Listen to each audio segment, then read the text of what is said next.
Hey guys, welcome back to Indira education centre. दोस्तों, आज हम पढ़ने वाले हैं यूपी पेट 2022 के भारतीय इतिहास के एक बहुत ही महत्वपूर्ण चैप्टर सिंधु घाटी सभ्यता का पार्ट 3।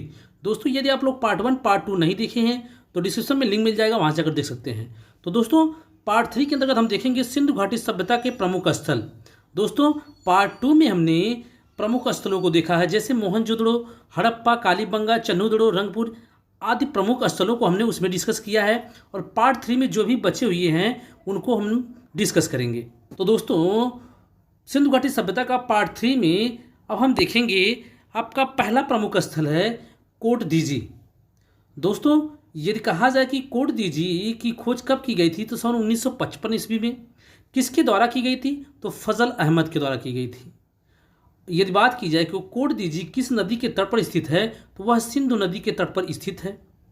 यदि कहा जाए कि यह किस राज्य या किस देश में स्थित है तो यह सिंध प्रांत का खैरपुर स्थान, जो कि पाकिस्तान में पड़ता है, कहेंगे कि पाकिस्तान के सिंध प्रांत का खैरपुर स्थान है, यहाँ पर कोट दीजी स्थित है। यदि बात की जाए कि कोट दीजी से प्राप्त साक्ष्य क्या हैं तो प्राप्त साक्ष्य हैं पत्थर के वाड़ाग्र।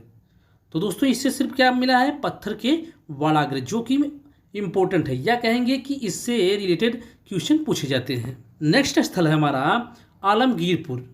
आलमगीरपुर की खोज सन 1958 ईस्वी में यज्ञदत्त शर्मा द्वारा की गई थी और यह हिंडन नदी के तट पर स्थित है और यह उत्तर प्रदेश के मेरठ जिले में स्थित है। यदि कहा जाए कि प्राप्त साक्ष्य क्या है? सांप तथा रीछ की मृण मूर्ति। किसकी? सांप तथा रीछ की मृण मूर्ति कहाँ से प्राप्त है? तो आलमगीरपुर से प्राप्त है। तो दोस्तों, खोज कब की गई थी? सन 1958 में। किसके द्वारा? यज्ञदत्त शर्मा के द्वारा। सुरकोटदा की खोज सन 1964 ईस्वी में जगपति जोशी के द्वारा की गई थी और सुरकोटदा सरस्वती नदी के तट पर स्थित है और यह गुजरात के कच्छ जिले में स्थित है। यदि बात की जाए कि सुरकोटदा से प्राप्त साक्ष्य कौन सा है तो घोड़े की अस्थियां प्राप्त हुई है। कहाँ से? सुरकोटदा से। नेक्स्ट है हमारा देसलपुर की बात की जाए तो देसलपुर की खोज पीपी पांडे ने और एम के ढाके ने की थी। तो दोस्तों, जो देसलपुर के विषय में है, जो एक निश्चित तिथि नहीं है, इसलिए यहाँ पर तिथि नहीं लिखा गया है। खोजकर्ता पीपी पांडे और एम के ढाके और देसलपुर भादर नदी के तट पर स्थित है। बात की जाए स्थान की तो गुजरात के भुज जिला में स्थित है। प्राप्त साक्ष्य क्या क्या है? तो प्राप्त साक्ष्य है हड़प्पा कालीन किलेबंदी का साक्ष्य। हड़प्पा कालीन किलेबंदी का साक्ष्य कहाँ से प्राप्त है? तो वह है देसलपुर से। देसलपुर कहाँ स्थित है? तो गुजरात के भुज जिले में स्थित है। नेक्स्ट है हमारा सुतका को की खोज सन 1962 ईस्वी में जॉर्ज वेल्स के द्वारा की गई थी। किसके द्वारा? जॉर्ज वेल्स के द्वारा की गई थी। यदि कहा जाए कि यह किस नदी के तट पर स्थित है तो सादी कौर नदी के तट पर स्थित है और स्थान की बात की जाए तो यह बलूचिस्तान में स्थित है। कहाँ पर? बलूचिस्तान में। नेक्स्ट हमारा मांडा की खोज सन 1976 से 1977 के बीच की गई थी। यदि कहा जाए कि इसकी खोज किसके द्वारा की गई थी तो जेपी जोशी के द्वारा की गई थी और यह चिनाब नदी के तट पर स्थित है। स्थान की बात की जाए तो यह है जम्मू कश्मीर में स्थित है। मांडा कहाँ पर स्थित है? तो जम्मू कश्मीर में, चिनाब नदी के तट पर। तो दोस्तों, अब हम देखेंगे कि सिंधु सभ्यता के ऐसे नगर या ऐसे स्थल जो कि बंदरगाह के रूप में काम करते थे। तो इनमें सबसे पहले है आपका लोथल। तो लोथल की खोज की गई थी 1955 से 1962 के बीच।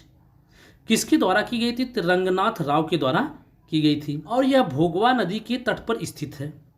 स्थान की बात की जाए तो यह अहमदाबाद गुजरात में स्थित। कहाँ पर? अहमदाबाद गुजरात में। तो लोथल बहुत ही इंपॉर्टेंट है। तो लोथल की खोज 1955 से 62 के बीच की गई थी, रंगनाथ राव के द्वारा की गई थी, भोगवा नदी के तट पर स्थित है और अहमदाबाद गुजरात में स्थित है। तो दोस्तों, देख लेते हैं इससे प्राप्त साक्ष्य कौन कौन से हैं। तो गोदीवाड़ा, युग्मित समाधान, रंगाई के कुंड, हाथी के दांत का पैमाना, चालाक लोमड़ी तथा चोंच में मछली को दबाए चिड़िया का चित्रांकन और फारसी मुद्रा। तो दोस्तों, लोथल से जितने भी प्राप्त साक्ष्य उनको याद रखिएगा। ये आपका स्पेशली है गोदीवाड़ा, हाथी के दांत का पैमाना और रंगाई के कुंड। तो दोस्तों, कुछ इंपॉर्टेंट फैक्ट को देख लेते हैं। लोथल से हड़प्पा कालीन बंदरगाह के साक्ष्य मिले हैं। तो हड़प्पा कालीन बंदरगाह से के साक्ष्य कहाँ से मिले हैं? तो वह लोथल से मिले हैं। यहाँ के लोग माप तोल से भी परिचित हैं। तो दोस्तों कुछ ऐसे साक्ष्य मिले जिससे निश्चित किया गया कि यहाँ के लोग जो थे वह माप तोल करना भी जानते थे। लोथल एक ऐसा पुरा स्थल है जिनके घरों के दरवाजे मुख्य सड़क मार्ग पर खुलते हैं, जबकि अन्य स्थलों पर गलियों की तरफ खुलते हैं। तो सिंधु घाटी सभ्यता का लोथल एक ऐसा स्थल है जो कि जिसके घरों के दरवाजे क्या करते थे? मुख्य सड़क मार्ग पर खुलते थे, जबकि अन्य स्थलों के जो दरवाजे हैं वह गलियों की तरफ खुलते थे। नेक्स्ट है हमारा सुतका गेंडोर। सुतका गेंडोर की खोज सन 1927 ईस्वी में की गई थी। किसके द्वारा? तो आरएल स्टाइन के द्वारा। और यह दास्क नदी के तट पर स्थित है।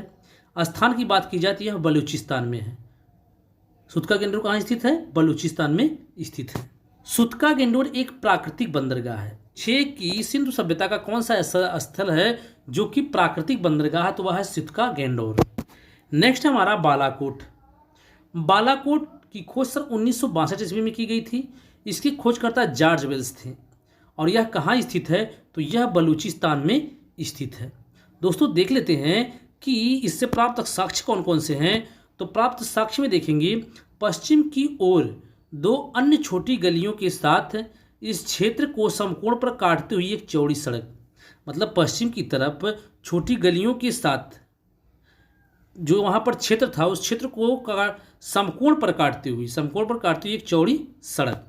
तो दोस्तों पार्ट 2 में हमने हड़प्पा, मोहनजोदड़ो, चन्नूदड़ो, कालीबंगा, रंगपुर आज जैसे प्रमुख स्थलों को हमने डिस्कस किया था। और पार्ट 3 में हमने जो उनमें से बचे थे उनको हमने डिस्कस किया।